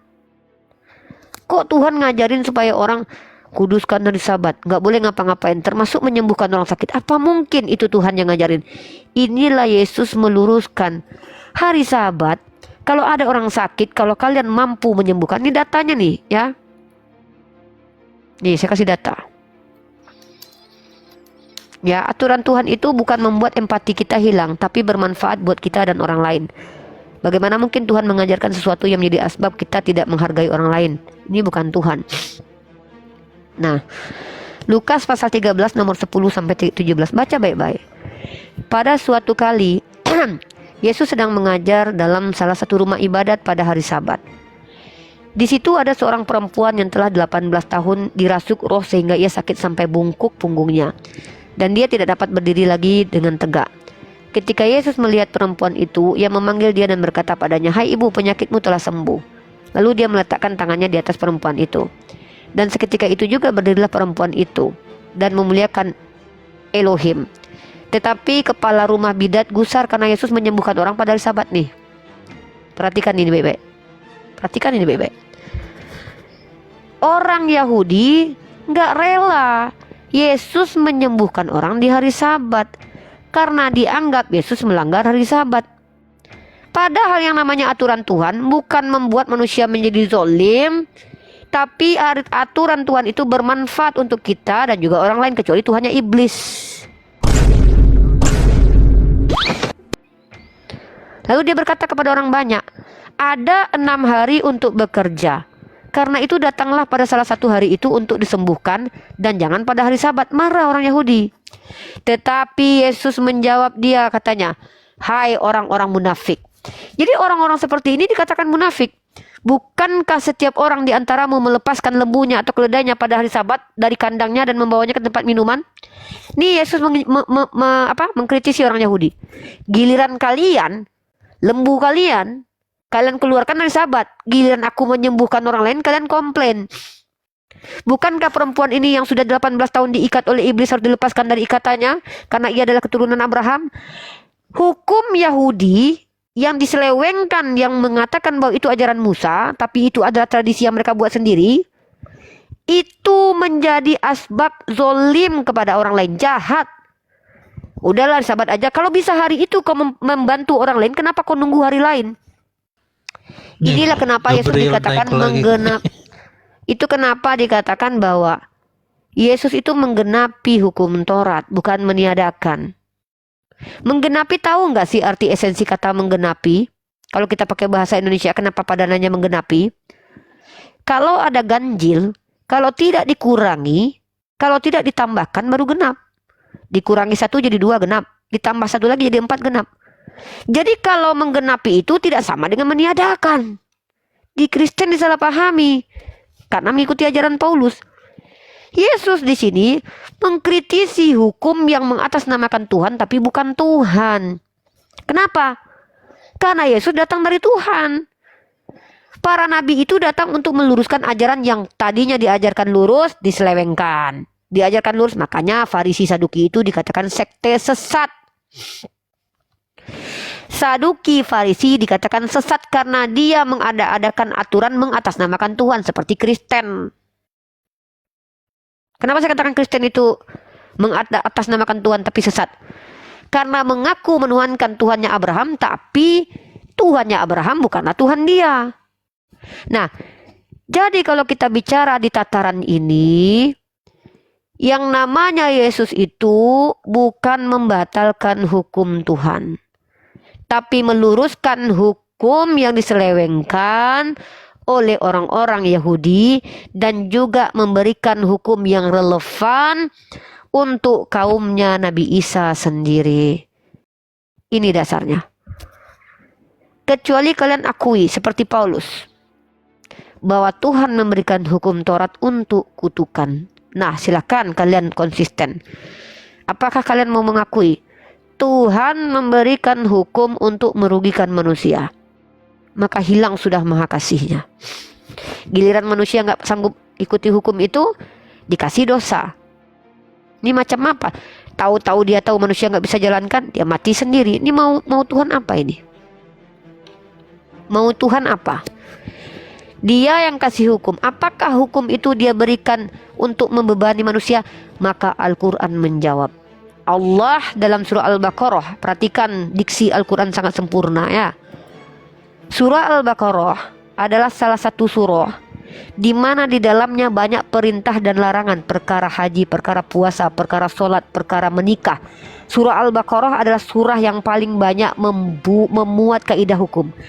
Apa penutup surah Al-Baqarah? Perhatikan, ini kesempurnaan firman Allah. Ditutup dengan manis di ayat terakhir dalam surah Al-Baqarah. Bantahan terhadap fitnahan orang Kristen terhadap hukum Taurat. Bahwa hukum Taurat itu adalah hukum yang memberatkan, hukum yang diberikan Tuhan tapi tak mampu dijalani. Maka surah Al-Baqarah menantang hal itu. Karena itu konsekuensi menuduh Tuhan tidak adil, Tuhan semena-mena, Tuhan agak kurang waras. Masa memberikan hukum kepada manusia tapi hukum itu tidak bisa dijalankan. Dalam surah Al-Baqarah ayat ke-286, perhatikan saya bacakan. La yukallifullah nafsan illa wus'aha. Ini ayat yang super duper menunjukkan bahwa Tuhan itu Maha Rahim. Allah tidak memberatkan, membebani seseorang, melainkan sesuai dengan kesanggupannya. Inilah kenapa kami perkara furu kami berbeda. Karena orang yang tinggal di Arab belum tentu sama keadaan kondisi hidupnya dengan saya yang tinggal di Indonesia. Orang di Arab terkadang tidak memiliki air. Maka kemudian supaya solusi tanpa air, mereka diizinkan berwudu dengan cara yang lain. Berbeda? Yes. Kenapa? Karena perbedaan itu adalah solusi.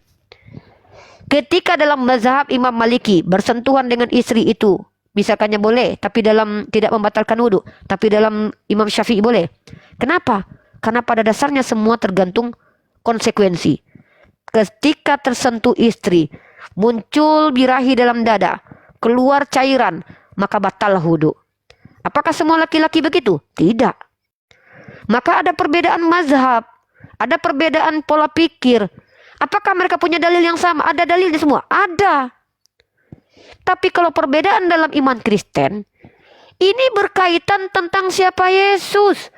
Yang mana tentang siapa Yesus ini berkaitan dengan selamat nggak selamat. Hal yang terpenting dalam tataran beragama Kristen. Tapi ketika kami bersentuhan, suami istri bersentuhan, ikut Imam Maliki dosa nggak? Nggak dosa. Yang penting batalnya wudhu itu, fatal batalnya, keluar cairan. Kalau saya tersentuh suami, nggak sengaja kesenggol, yang ragu-ragu silakan wudhu lagi, nggak berat juga kok, berwudhu kok. Kalau nggak ragu, silakan sholat, serahkan kepada Allah. Makanya ada mazhabnya. Kenapa ada batsul masail? Karena kita lihat kondisi situasinya. Tidak semua orang berbeda. Ada yang tersentuh suaminya karena memang birahi, batallah dia. Ada yang tersentuh karena nggak sengaja. Apa yang membatalkan? Bukan sentuhannya itu. Karena banyak dalil yang mengatakan juga tidak masalah. Jadi Imam Syafi'i daripada nanti kalian was-was dengan wudhu kalian dan menjadi asbab kalian bertanya-tanya dan tidak fokus sholat, ya sudah wudhu aja sudah. Nah, perkara berkunut, kami berbeda. Saya Muhammadiyah. Apakah saya berkunut itu tanda sholat subuh saya lebih hebat daripada sholat yang tidak berkunut? Tidak. Karena kekusyukan sholat subuh, diterimanya sholat subuh bukan karena kunut. Pahami itu. Tapi kalian tidak masuk surga kalau kalian menyalahpahami siapa Yesus kalau tidak kenal Yesus. Seandainya Yesus itu adalah utusan, kalian imani sebagai Tuhan, fatal kalian karena salah bertuhan. Seandainya dia adalah Tuhan, lalu kalian katakan utusan, fatal kalian. Dan ternyata perbedaan tentang siapa Yesus sudah ada waktu Yesus hidup di dunia.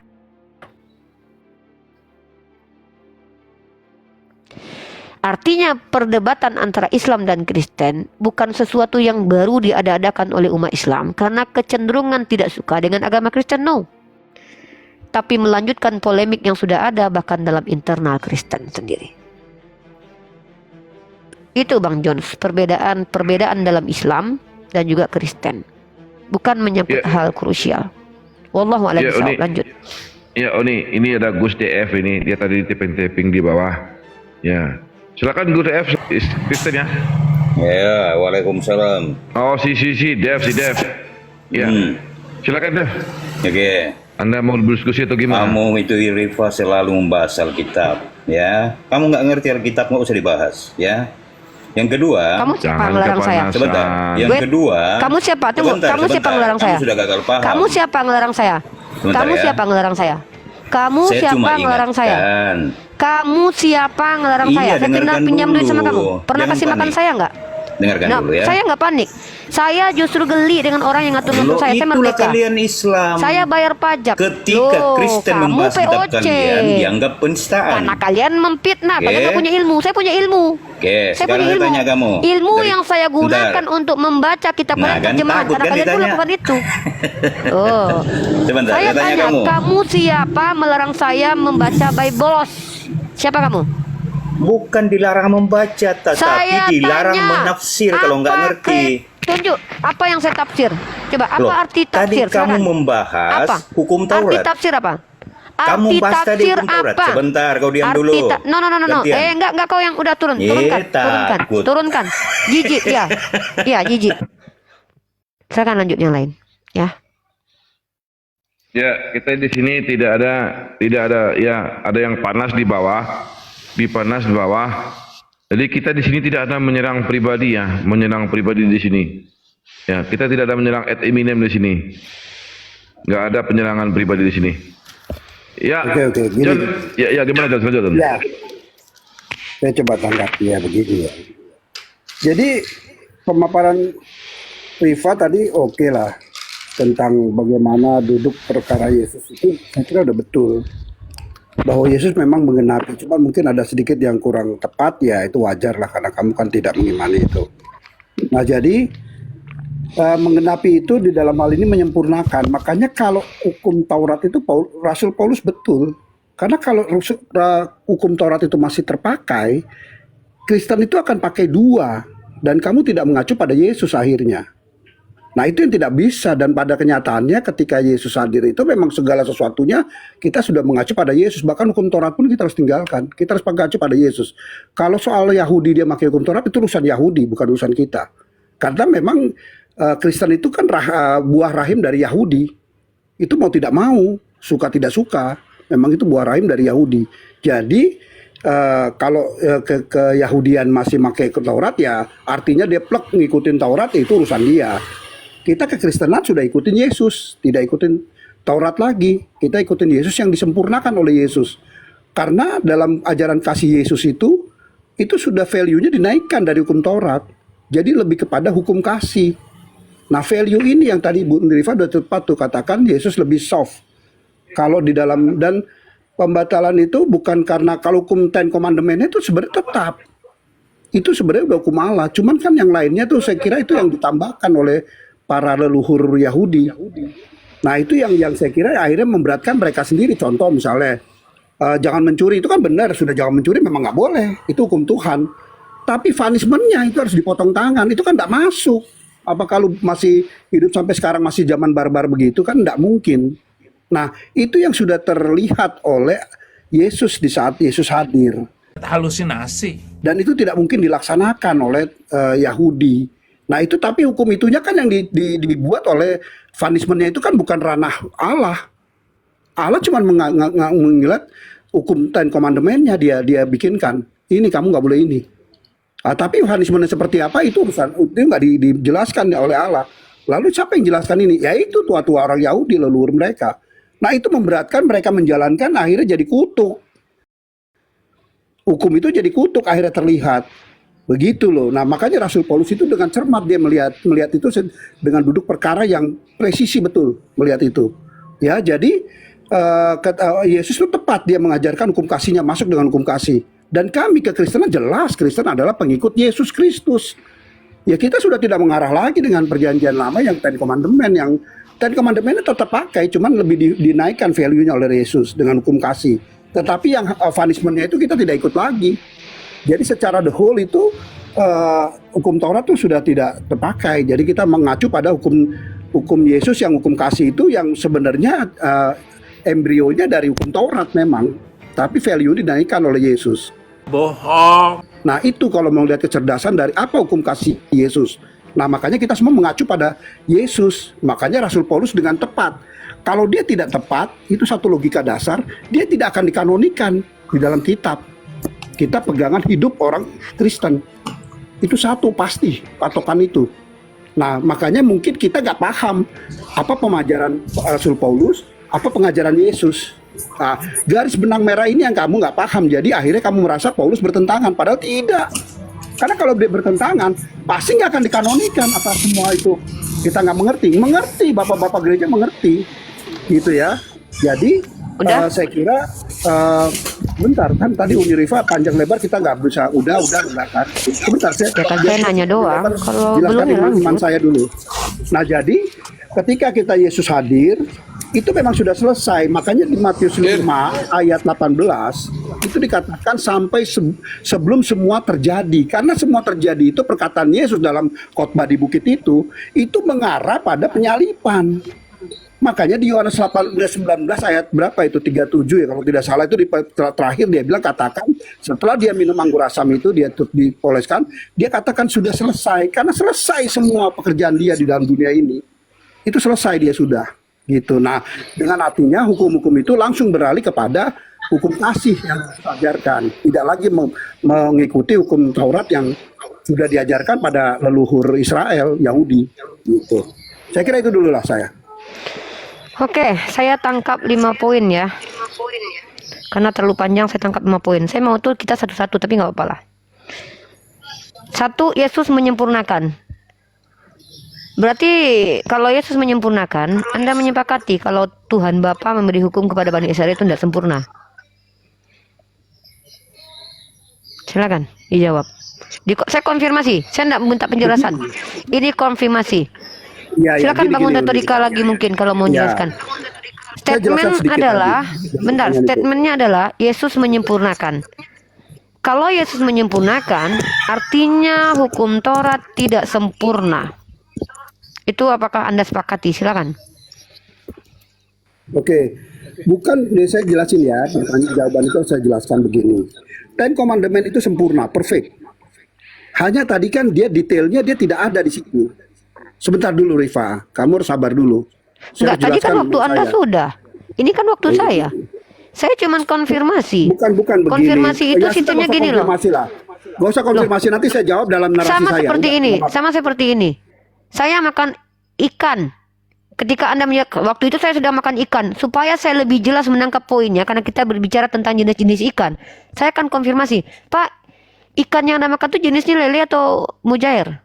Itu konfirmasi, tinggal jawab. Oh, mujair, Rifa. Clear. Kan sistemnya mengkonfirmasi pernyataan. Yesus menyempurnakan hukum Taurat. Tuhan Anak hadir menyempurnakan hukum Taurat, yang mana hukum Taurat diberikan oleh Tuhan Bapa. Ini konsekuensinya fatal loh. Konsekuensinya adalah Tuhan Anak menyempurnakan hukum Bapa, ternyata hukum Bapa gagal. karena nggak sempurna, harus disempurnakan sama anak. Tuh, itu konsekuensinya. Kedua, hukum Taurat itu dibatalkan. Anda bilang bertentangan. Saya nggak tahu di poin mana, di ayat mana dalam kitab surat Paulus ada pernyataan Efesus pasal kedua. Saya bacakan, dengan matinya Yesus telah batal hukum Taurat. Dan tolong jangan dipotong ayat itu. Biasanya kami yang kalian larang untuk memotong, dan sebenarnya kami walaupun kami fokus di poin itu, tapi saya bantu kalian membacanya. Bahkan cuman bukan Efesus, tapi ada di Galatia. Sebab dengan matinya, saya tampilkan semuanya biar kita bisa membaca ayat ke-16-nya. Tolong konsisten. Kebenaran itu karena konsisten. Kita baca di ayat ke-15, teman-teman perhatikan. Dengan matinya Yesus, perhatikan, diksi saya perhatikan, bukan diksi saya bacakan. Sebab dengan matinya sebagai manusia, ia telah membatalkan hukum Taurat dengan segala perintah. Waduh, ini ada lagi nih. Ada nggak diksi yang bisa kalian jelaskan makna dari dengan segala perintah? Lalu kalian katakan, yang 10 hukum Taurat tetap nggak batal. Ten Commandment, ada nggak perintah di situ? Ada nggak larangan di situ? Dengan segala perintah, dan juga di situ dengan segala perintah dan ketentuannya. Mari kita baca Ten Commandment. Jangan membunuh. Ya, nih 10 hukum Taurat. Saya nggak tahu nih kalian tuh dapat dari mana gitu. Bahwa yang dilarang itu adalah seremonial. Ya, saya nggak tahu sebagaimana yang kalian sampaikan sama ini. Saya nggak ngerti dasarnya apa. Karena nggak ada saya temukan di kitab kalian. Perhatikan nih. Dengan 10 perintah. Hormati orang tuamu. Perintah nggak itu? Itu perintah, bro. Jangan sekutukan Elohim. Itu ketentuan tuh. Jangan membuat patung. Itu ketentuan loh. Ingat dan kuduskan hari Sabat. Itu perintah. Jangan menyebut nama Tuhan Allahmu dengan sembarangan. Itu ketentuan. Hormati ayah ibumu. Itu perintah. Jangan membunuh. Itu ketentuan. Jangan berzina. Itu ketentuan. Jangan mengingini sesamamu. Ini ketentuan dan perintah. Efesus pasal 2:15. Baca lagi ayatnya. Saya nggak ngerti kalian bermasalah dengan bahasa Indonesia. Saya nggak ngerti. Apakah kalian bermasalah dengan bahasa Indonesia? Sebab dengan matinya sebagai manusia, ia telah membatalkan hukum Taurat dengan segala perintah. Itu satu ayat. Dibantu lagi oleh Galatia pasal 3 ayat 10. Baca. Ya, baca lagi. Karena semua orang yang hidup dari pekerjaan hukum Taurat berada di bawah kutuk. Sebab ada tertulis, terkutuklah orang yang tidak setia melakukan segala sesuatu yang tertulis dalam kitab Taurat. Justru ini menunjukkan yang seremonial dan non seremonial itu terkutuk kalau dilakukan, dan tidak dilakukan satu, maka yang dilakukan yang lainnya menjadi kutukan. Tetapi Galatia pasal 3 ayat 10 ini ayat pelintiran dari Paulus. Kenapa? Perhatikan baik-baik. Perhatikan ya, saya buktikan ini pelintiran. Tolong perhatikan baik-baik. Di sini Paulus mengutip sebab ada tertulis. Ini kutipan loh. Kalau kalian yang kuliah tahu arti footnote, tahu arti body note, nggak usah saya ajarkan lagi metode di sini ya. Terkutuklah orang yang tidak setia melakukan segala sesuatu yang tertulis di dalam kitab hukum Taurat. Coba. Terkutuk kalau orang tidak melakukan segala sesuatu. Artinya apa di sini? Harus dilakukan semua. Tapi begitukah asli kutipannya? Tidak. Asli kutipannya ini ada di dalam kitab. Nih, lihat di sini nih kutipannya. Ya, kitab Perjanjian Lama. Ternyata kutipannya itu ada di dalam kitab Ulangan. Duh, mana ini? Bentar ya. Terkorelasi dengan ini mana nih? Nih. Nah, Ulangan pasal 27 nomor 26. Buka. Mari kita bandingkan yang dikutip Paulus. Nah, ini dia. Nih ya, kutipannya itu 3 Efesus 2:15 bentar. Biar kalian melihat secara langsung nih. Nah, nih. Ini kita besarkan ini dulu. Lihat ini. Di kutipan ya, saya nggak mau pindah dulu biar kalian tahu kalau saya ini tidak mencocok melogikan. Nih. Ulangan 27:26. Baca nih ya, sama nggak ini kutipannya nih? Kutipan di sini ya, ada tertulis Terkutuklah orang yang tidak setia melakukan segala sesuatu yang tertulis dalam kitab Taurat. Tapi di Ulangan bukan begitu. Terkutuklah orang yang tidak menepati perkataan hukum Taurat ini dengan perbuatan. Ini berbeda. Kalau di sini terkutuk orang yang tidak melakukan segalanya, semuanya. Tapi di sini orang yang tidak menjalankan hukum Taurat baru terkutuk. Dan ayat ini dipelintir sama Paulus, kemudian diajarkan. Apa ajarannya? Ditambahkan ajarannya. Ini ajarannya. Dan bahwa tidak ada, ini ditambahkan sama dia di sini. Dan bahwa tidak ada orang yang dibenarkan di hadapan Allah karena melakukan hukum Taurat. Padahal di sini terkutuk kalau tidak menjalankan hukum Taurat. Paulus mengajarkan sesuatu yang bertentangan dengan Ulangan 27 ayat 26. Di situ dikatakan terkutuk kalau tidak jalankan. Malah Paulus mengatakan terkutuk kalau menjalankan. Ngeri kawan. Nah, yang terjadi kemudian Pak Jones bilang, Paulus sama Yesus nggak bertentangan kok. Yesus itu kan membuat soft ajarannya. Yesus itu kan meringankan ajarannya. Pertanyaan saya. Pertanyaan yang kemudian muncul. Ketika Tuhannya Bani Israel memberikan hukum ke orang Yahudi, apakah bersifat temporer? Karena kalau memang bersifat temporer, hukum perjanjian kekal yang ada di dalam kitab Taurat, ya, yaitu Brit Milah, kenapa dikatakan perjanjian kekal? Kalau memang pada akhirnya dibatalkan. Ini masalah di Efesus 2:15 ini banyak. Ini Bang Jones. Ya. Itu yang lanjut. Hukum Taurat dibatalkan tapi tidak semua. Yang 10 Ten Commandment tetap jalan. Coba tunjuk kepada saya penjelasan itu ada dalam surat-surat Paulus dan ada dalam pengajaran Yesus. Kalau tidak ada ya sudah. Berarti itu narasi yang ditambahkan karena konsekuensi membatalkan Ten Commandment itu boleh melawan kepada orang tua dan boleh membunuh.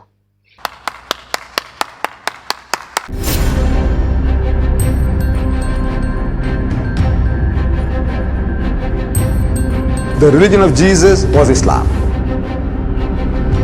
Because with Allah, there is only one religion. He says, Inna ad-dina inda Allahi al-Islam.